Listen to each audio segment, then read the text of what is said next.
এখন বৃষ্টির সময় যদি একটু মুখরোচক মশলাদার সবজি খেতে ইচ্ছে করে তাহলে খুবই সাধারণ এই কাঁচা কলার সবজিটা একবার বানিয়ে দেখতে পারেন। এই সবজিটা বানাতে যতটা সহজ, খেতে কিন্তু ততটাই ভালো। তাহলে এই রকম সবজি একবার বানিয়ে দেখুন। এটা রুটি, পরোটা, ভাত সবার সাথেই খেতে ভালো হয়। বিন্দুস কিচেনে আপনাদের সবাইকে স্বাগত জানিয়ে রেসিপিটা শুরু করছি। কাঁচা কলাগুলোকে ডুমো ডুমো করে দেখুন কেটে নিয়েছি, সাথেই নিয়েছি দুটো আলু, এরকমভাবে দুভাগ করে কেটে নিয়েছি। এবারে জলের মধ্যে নুন হলুদ দিয়ে ডুবো জলে এটাকে রেখে এটাকে এখন আমি সিদ্ধ করব। এবারে আমি একটা মশলা তৈরি করে নিচ্ছি। আদা, রসুন, পেঁয়াজ, লঙ্কা এইগুলো দিয়ে একটা মশলা আমি তৈরি করে নেব। তো তার জন্য সমস্তগুলো ছোট ছোট টুকরো করে কেটে নিলাম। এবার একটা মিক্সির জারে নিয়ে এটাকে, জল দেব না, বিনা জলেই খুব ভালো করে এটাকে আগে পিষে নেব। আজকে আমার হাতে খুব কম সময়, তাই আমি খুবই সাধারণভাবেই আজকে এই সবজিটা বানাবো, কিন্তু মশলাদার বানাবো। দেখুন মশলাটা পেষা হয়ে গেল। এবার আমি টমেটোগুলো কেটে নিচ্ছি।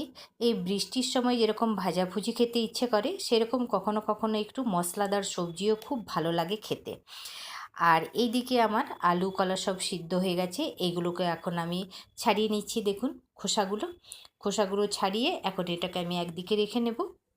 আলু কলা ছাড়িয়ে রেখে নিয়েছি। এইদিকে কড়াই আমি তেল গরম বসিয়ে দিয়েছি। তেল গরম হয়ে গেছে, দিয়ে দিলাম একটা তেজপাতা, দুটো শুকনো লঙ্কা, সাথেই দিয়ে দিলাম হাফ চামচ ফোড়ন, আর একটুখানি হিং, আর একটুখানি এখন আমি দিয়ে দিলাম হলুদ।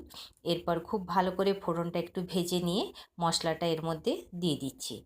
মশলাটা খুব ভালো করে কিছুক্ষণ আগে 5 সেকেন্ডের মতো খুব ভালো করে কষিয়ে নেব, যাতে আদা রসুন পেঁয়াজের কাঁচা গন্ধটা না থাকে। তো দেখুন আগে মশলাটাকে আগে আমি কষিয়ে নিই। তাহলে বন্ধুরা, আমার এই ভিডিওটা শুরু থেকে শেষ অবধি দেখার জন্য অনুরোধ রইল। দেখুন কথা বলতে বলতে মশলাটাও কষানো হয়ে গেছে। মশলা যখন শুকিয়ে আসে তখন কিন্তু একটু জল দেওয়া যায়। দেখুন আমি দিয়ে দিলাম একটু জল দিয়ে আবারও কিছুক্ষণ এটাকে আমি খুব ভালো করে কষিয়ে নিলাম। এবারে এর মধ্যে দিয়ে দিচ্ছি আমি স্বাদ মতো নুন আর পরিমাণ মতো হলুদ। নুন হলুদ দিয়ে এটাকে আবারও কিছুক্ষণ আমি এখন কষিয়ে নিচ্ছি। নুন হলুদ দিয়ে বেশ কিছুক্ষণ কষিয়ে নিলাম। এরপর এখন এর মধ্যে আমি দিয়ে দিচ্ছি হাফ চামচ ধনে গুঁড়ো আর হাফ চামচ জিরে গুঁড়ো। ধনে জিরে দেওয়ার পর খুব ভালো করে আবার একটুখানি আমি জল দিয়ে দিলাম, কেন শুকনো মশলা জ্বলে না যায়। খুব ভালো করে আবার এটাকে এখন আমি কিছুক্ষণ কষিয়ে নিচ্ছি। দেখুন অতিরিক্ত তেল তো দিইনি, এরই মধ্যে এটাকে খুব ভালো করে কষিয়ে নেব। তো এখন আমি দিয়ে দিলাম টমেটোটা দিয়েও ভালো করে কিছুক্ষণ কষাবো, যতক্ষণ না টমেটোটা নরম হয়ে যাচ্ছে। এখন আমি এর মধ্যে দিয়ে দিচ্ছি লাল লঙ্কার গুঁড়ো।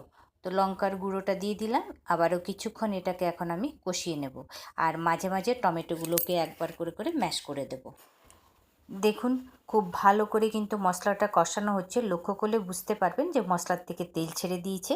এরপর এর মধ্যে আমি দিয়ে দিলাম সামান্য পরিমাণে চিনিটা অবশ্যই একটু দেবেন, কেন আজকে তো এটা ডিনারের সবজি আমি বানাচ্ছি, রুটির সাথে তো একটু সবজি একটু হালকা মিষ্টি দিলে খেতে ভালোই লাগে। এখন আমি দিয়ে দিলাম 2 চামচ কিচেন কিং মশলা, আবারও একটু দিয়ে দিলাম সাথে একটু জল। খুব ভালো করে কিছুক্ষণ সমস্ত মশলাগুলোকে আগে আমি কষিয়ে নেব। খুব ভালো করে দেখুন সমস্ত কিছু খুব ভালোভাবে মিলে গেছে, মশলাটা আমার খুব ভালোভাবে কষানো হয়ে গেছে। এরপর এর মধ্যে দিয়ে দিচ্ছি আমি আলু। তো আলুটাকে দেখবেন আমি মাঝখান দিয়ে কেটে নিয়েছি, লক্ষ্য করলেই বুঝতে পারবেন। তো খুব ভালো করে আলুটা দিয়ে আবারও কিছুক্ষণ আমি এটাকে খুব ভালো করে কষাবো। প্রয়োজন হলে মাঝে মাঝে জল দিয়ে দিয়ে মশলাটাকে আমি আরও আলুর সাথে খুব ভালো করে কষিয়ে নেব।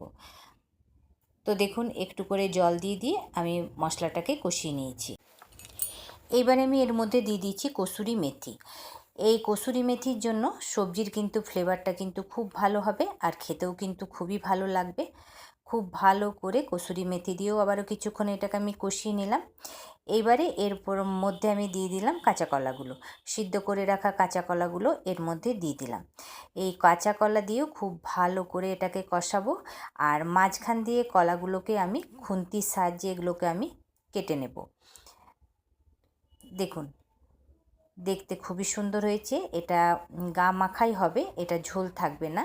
আজকে এটা আমি ডিনারে বানিয়েছি, আর এই সবজিটা আজকে রুটির সাথেই খাওয়া হবে। আজকে আমার হাতে কম সময় থাকার জন্য কুকারেই সমস্ত কিছু সিদ্ধ করে আজ আমি এই সবজিটা বানালাম।